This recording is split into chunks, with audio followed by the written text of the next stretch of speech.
भारत रत्न आज के अंक में महाकवि अश्वघोष।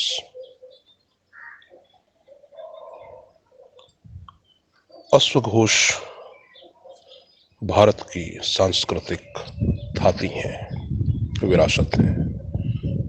एक महान रचनाकार हैं, संस्कृत साहित्य के प्रथम बौद्ध नाटककार हैं।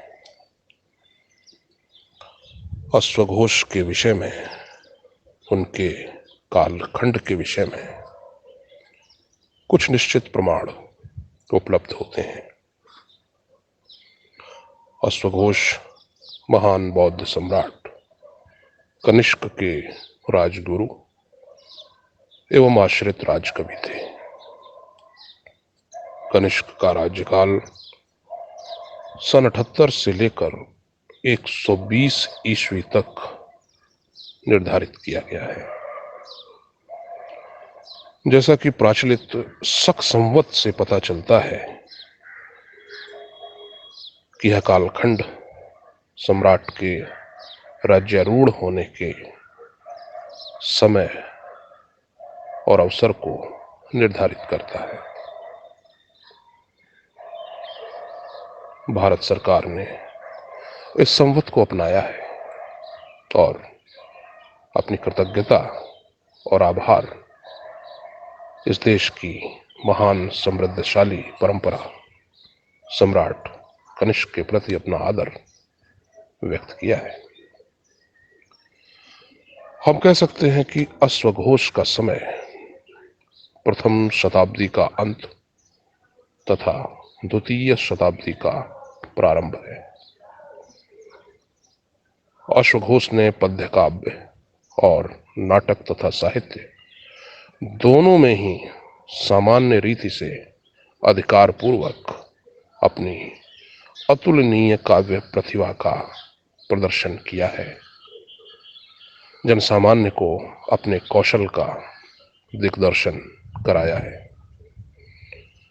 उन्होंने सौंदरनंद तथा बुद्ध चरित नामक दो महान ग्रंथों की रचना की है।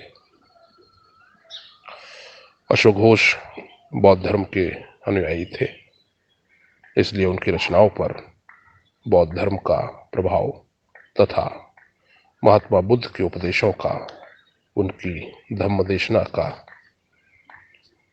स्पष्ट प्रभाव अंकित होता है।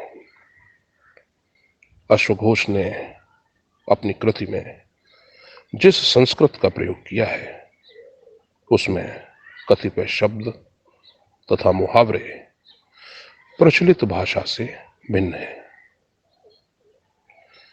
जैसे अर्थ के स्थान पर अर्थ का प्रयोग किया गया है, जिसमें बीच में आधा ता मिलता है।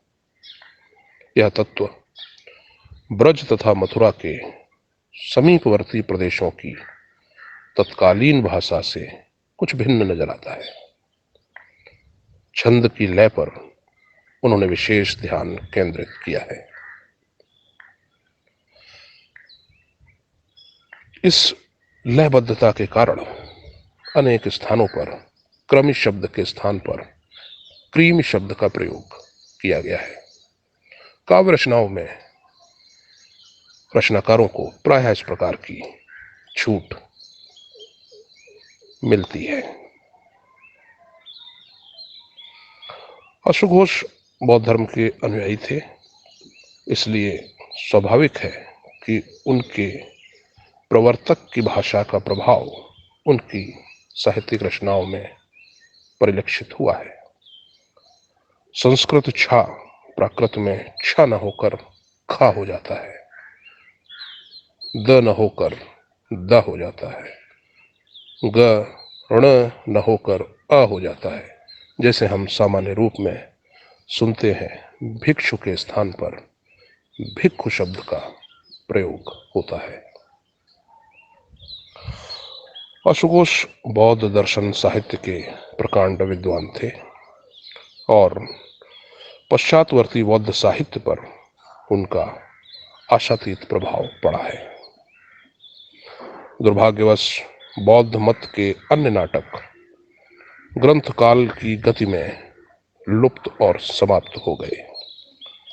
हर्षवर्धन कृत नागानंद ही एकमात्र अश्वघोष की कृतियों के अतिरिक्त आज संरक्षित और बचा हुआ बौद्ध नाटक है। अश्वघोष का बौद्ध मत साहित्य में विशिष्ट स्थान है।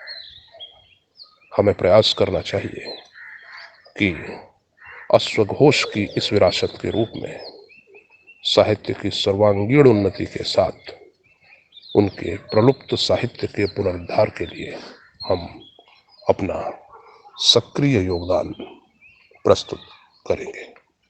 हमारे साथ जुड़े रहने के लिए हमारे YouTube चैनल को सब्सक्राइब करें, साथ ही बेल आइकन को दबाएं।